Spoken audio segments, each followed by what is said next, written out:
Você está ouvindo Leia a Bíblia todos os dias. O Evangelho segundo Marcos, capítulo 3. De novo entrou Jesus na sinagoga, e estava ali um homem que tinha ressequida uma das mãos. E estavam observando a Jesus, para ver se o curaria em dia de sábado, a fim de o acusarem. E disse Jesus ao homem da mão ressequida: Vem para o meio. Então lhes perguntou: É lícito nos sábados fazer o bem ou fazer o mal? Salvar a vida ou tirá-la? Mas eles ficaram em silêncio. Olhando-os ao redor, indignado e condoído com a dureza dos seus corações, disse ao homem: Estende a tua mão. Estendeu-a, e a mão lhe foi restaurada. Retirando-se os fariseus, conspiravam logo com os herodianos contra ele e como lhe tirariam a vida. Retirou-se Jesus com os seus discípulos para os lados do mar. Seguia-o da Galiléia uma grande multidão, também da Judéia, de Jerusalém, da Idumeia, da além do Jordão e dos arredores de Tiro e de Sidom, uma grande multidão, sabendo quantas coisas Jesus fazia, veio ter com ele. Então recomendou a seus discípulos que sempre lhe tivessem pronto um barquinho, por causa da multidão, a fim de não o comprimirem.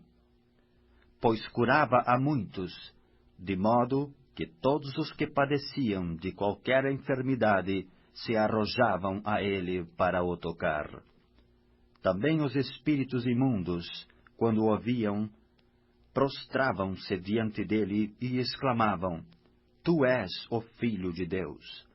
Mas Jesus lhes advertia severamente que o não expusessem à publicidade.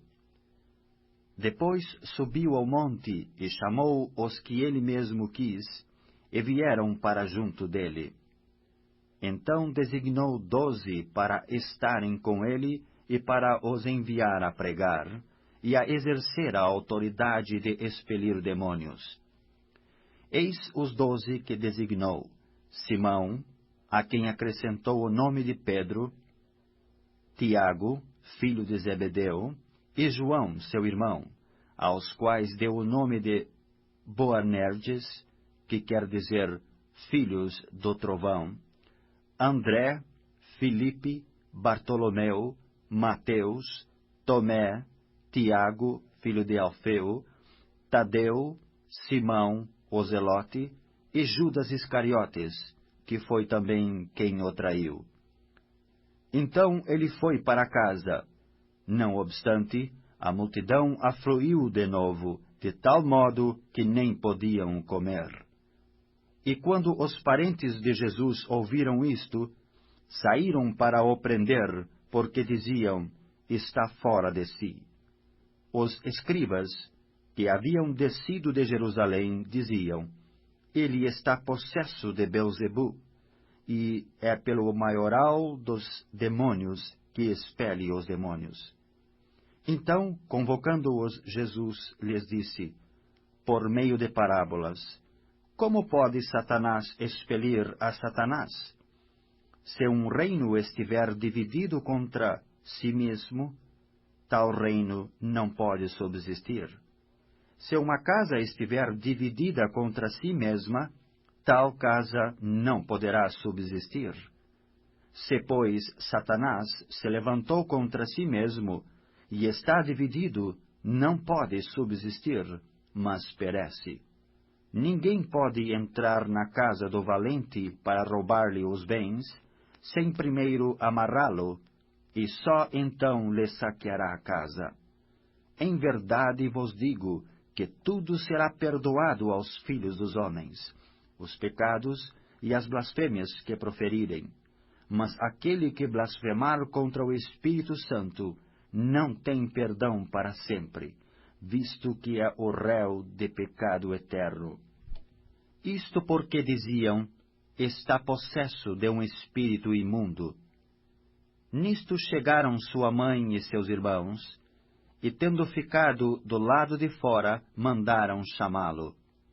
Muita gente estava assentada ao redor dele, e lhe disseram, olha, tua mãe, teus irmãos e irmãs estão lá fora à tua procura. Então ele lhes respondeu, dizendo, quem é minha mãe e meus irmãos? E, correndo a olhar pelos que estavam assentados ao redor, disse, eis minha mãe e meus irmãos. Portanto, qualquer que fizer a vontade de Deus, esse é meu irmão, irmã e mãe.